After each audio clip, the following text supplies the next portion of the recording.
يصلون على النبي يا أيها الذين آمنوا صلوا عليه وسلموا تسليما اللهم صل على سيدنا محمد وعلى سيدنا مولانا الصلاة والسلام عليك يا سيدي يا رسول الله الصلاة والسلام عليك يا سيدي حضرات محترم، گفتگو کا عنوان ہے امام اعظم ابو حنیفہ رحمۃ اللہ تعالی علیہ اور فقہ حنفی۔ یاد رکھیں کہ پوری دنیا میں 2/3 سے زیادہ لوگ اپنے معاملات فقہ حنفی کے مطابق انجام دیتے ہیں۔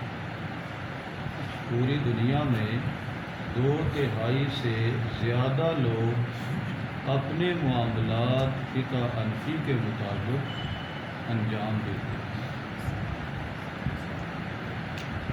اسلامی فقہ کا آغاز اور اس کو مدون کرنے کا کام سب سے پہلے امام ابو حنیفہ علیہ الرحمہ نے کیا۔ حضرت امام شافعی علیہ الرحمہ فرمایا کرتے تھے الفقہاء کلہم عیال ابی حنیفہ فی الفقہ، کہ سارے فقہاء امام اعظم ابو حنیفہ کی عیال ہیں، یعنی ان کا خاندان ہے۔ حضرت امام عبداللہ بن مبارک رحمۃ اللہ تعالی علیہ فرمایا کرتے تھے کہ اگر کسی نے علم دین حاصل کرنا ہے تو صبح قیامت تک اسے امام اعظم کے فیضان علم سے اکتساب کرنا ہو۔ امام اعظم ابو حنیفہ علیہ الرحمہ کے 4000 شیوخ تھے۔ شیوخ کہتے ہیں اساتذہ کو، جن سے علم حاصل کریں۔ کتنے اساتذہ تھے؟ 4000 شیوخ تھے۔ امام اعظم علیہ الرحمہ کا جو قول ہے وہ رائے نہیں تھی، بلکہ حدیث کی تفسیر ہوا کرتا تھا۔ آپ کا قول رائے نہیں بلکہ حدیث کی تفسیر ہوا کرتا ہے۔ امام اعظم کا انفرادی مقام یہ بھی ہے کہ آپ تابعی ہیں۔ دوسرے جو امام ہیں نا، امام شافعی، امام مالک، امام احمد بن حنبل، وہ تابعی نہیں ہیں۔ امام اعظم کا یہ انفرادی مقام ہے کہ آپ تابعی ہیں، اور تابعی وہ ہوتا ہے جس نے صحابی کی زیارت کی ہو۔ صحابی وہ ہوتا ہے جس نے رسول محتشم صلی اللہ علیہ وسلم کی زیارت کی۔ ہم امام بخاری کا نام سنتے ہیں، امام مسلم کا نام سنتے ہیں۔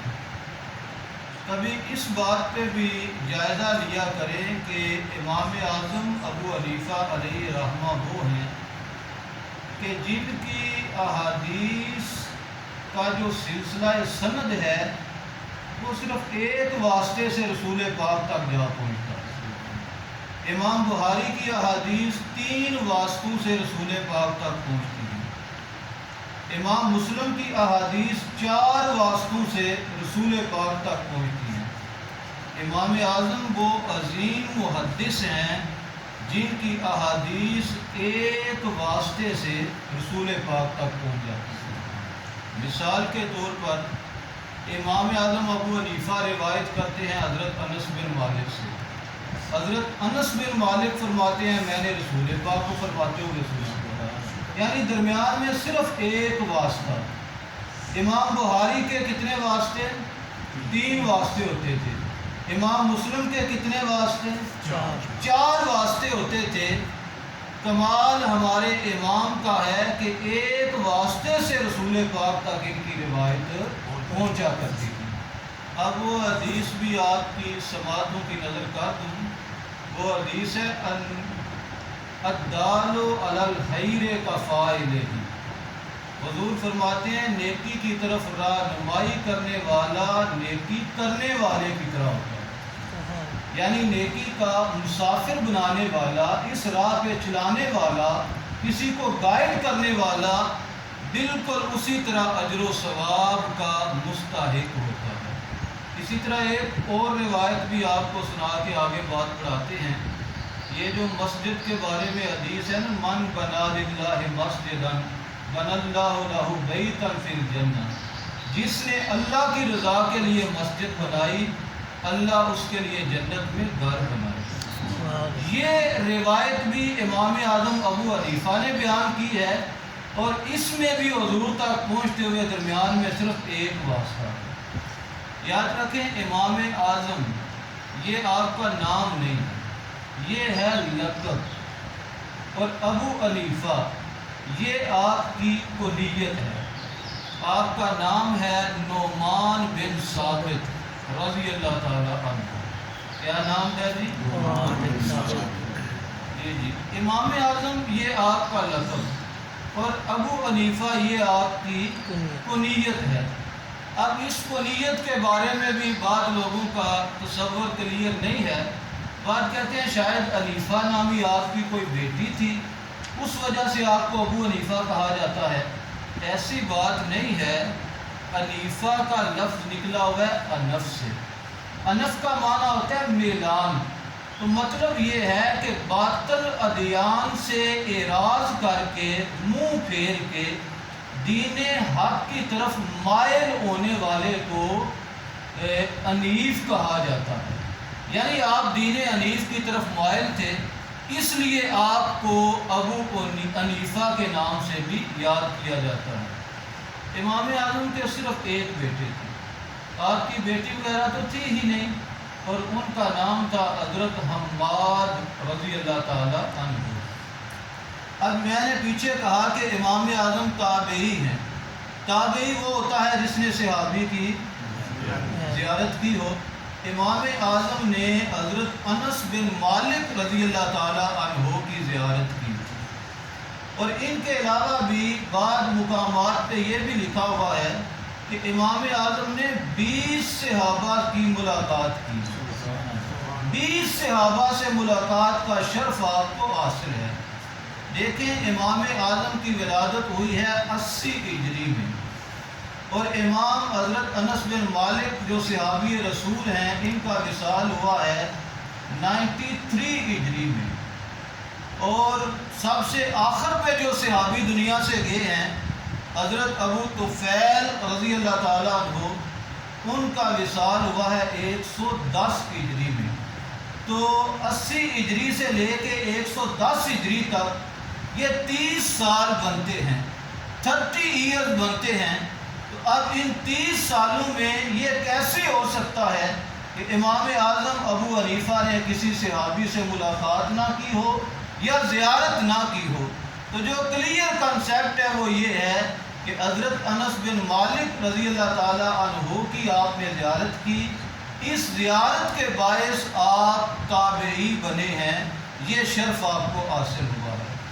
حاضرین محترم، امام اعظم کی ولادت ہوئی ہے کوفہ کے اندر، اور امام اعظم علیہ رحمہ کوفہ کے اندر پیدا ہوئے، علم حاصل کیا، زہد و تقویٰ کے بلند مقام پہ فائز ہوئے، اور اس مقام پہ فائز ہونے کی بدولت آپ اپنے استاد گرامی جن سے آپ نے علم حاصل کیا، جب ان کا وصال ہوا تو امام اعظم جب بھی دعا مانگتے تھے اپنے والدین کی مغفرت کی دعا بھی کرتے تھے، اور کوئی دعا ایسی نہیں ہوتی تھی جس میں امام اعظم اپنے معلم، اپنے ٹیچر، اپنے استاد کے لیے بخشش کی دعا نہیں کرتے تھے، بلکہ یہاں تک بھی ملتا ہے کہ امام اعظم نے ساری زندگی اپنے استاد کے در کی طرف کبھی پاؤں نہیں پھیلائے۔